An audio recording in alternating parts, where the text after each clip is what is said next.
सीटों की खींचतान होगी, नहीं चलेगा? देखिए, बहुत बहुत धन्यवाद, आपने मुझे अपने चैनल पर जोड़ दिया। इंडी गठबंधन का ही तो भी आप छले रही थी।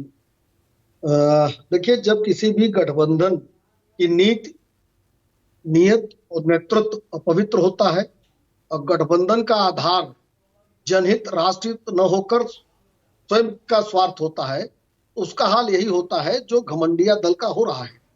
घमंडिया दल जब इस गठबंधन को दिया गया था तो तमाम लोगों को आपत्ति थी, लेकिन कमलनाथ जी, अखिलेश यादव और समाजवादी पार्टी के लोगों का घमंड अब सब जनता के सामने है। अपने ही सहयोगी दल के लिए चिरकुट, कोई अखिलेश वखिलेश, कोई उनके पिताजी तक जा रहा है। इससे स्पष्ट है कि केवल अपनी राजनीतिक विरासत और जनधन की जो लूट किया था सरकारों में रहते, उसको बचाने के लिए गठबंधन था। कोई इनके सामने राष्ट्रीय हित सामने नहीं था कि राष्ट्रीय हित को लेकर किसी मुद्दे को लेकर ये सामने आए थे। तो जब स्वार्थ होता है तो यही हाल होता है। लेकिन एक बात मैं जरूर कहना चाहूंगा, जिस तरीके से अखिलेश यादव के लिए शब्दों का प्रयोग हुआ है, कभी भी उत्तर प्रदेश जैसे बड़े राज्य के पूर्व मुख्यमंत्री के लिए ऐसे शब्द कभी नहीं प्रयोग हुए। तो अखिलेश यादव देखिए, सत्ता के लिए कितनी छटपटाहट है, कितना नीचे तक जाएंगे कि अपनी तो बेइज्जती करा ही रहे हैं, पूर्व मुख्यमंत्री की जो गरिमा होती है उसकी भी बेइज्जती हो रही है, तो उत्तर प्रदेश की भी बेइज्जती वो करा रहे हैं। एकदम समय समय पर अपने बयानों के माध्यम से समाजवादी पार्टी इसकी आदत ही रही है। और अब इस गठबंधन का हश्र तो सामने है, और जो लोग अभी तमाम प्रकार की बात कर रहे हैं, 24 में हम ऐसा करेंगे, 24 में हम वैसा करेंगे, तो उत्तर प्रदेश में जनता के आशीर्वाद से 80 सीटों में कोई वैकेंसी इस घमंडिया दल के लिए नहीं है। सारी सीटें एनडीए और भारतीय जनता पार्टी के पक्ष में जा रही है। और आपका जो पैनल बैठा है उसमें कांग्रेस के प्रवक्ता गायब है। राजनीतिक विश्लेषक से आप कांग्रेस का पक्ष ले रही है। इसी से स्पष्ट है कि कांग्रेस अपने चरित्र के अनुसार काम कर रही है।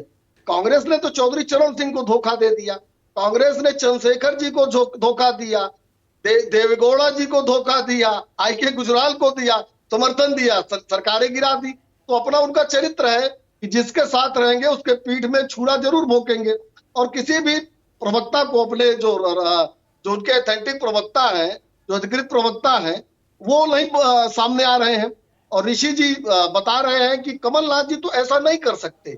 अखिलेश यादव के अधिकृत प्रवक्ता कह रहे हैं कि अखिलेश ने ऐसा कहा और उनकी उनकी मीटिंग हुई थी, लेकिन उनका कोई अधिकृत नहीं है। तो ये अंदाज से बता रहे हैं। इससे स्पष्ट है कि जो स्वार्थ में बना ये गठबंधन है, उससे कभी देश का भला हो नहीं सकता था। अच्छा हुआ चुनाव के पूर्व इन लोगों की जो एक कहानी है वो जनता के सामने खुलकर सामने आ गई। अच्छा मनीष जी, जरा बताइए, कहाँ लग रहा है आपको ये तल्खी की वजह? कुछ मैं एक जेन्युइन आपसे राय जानना चाहूंगी। ये तल्खी की वजह आपको दिख आ रही है? कौन जिम्मेदार आपको लग रहा है इसके लिए? कांग्रेस? क्या वाकई कोई गणित बैठाकर ये सब किया जा रहा है? देखिए, अखिलेश यादव उत्तर प्रदेश के पूर्व मुख्यमंत्री हैं, और आपको ध्यान में होगा गठबंधन के पहले वो जम्मू कश्मीर, तेलंगाना, तमाम राज्यों का दौरा करने लगे।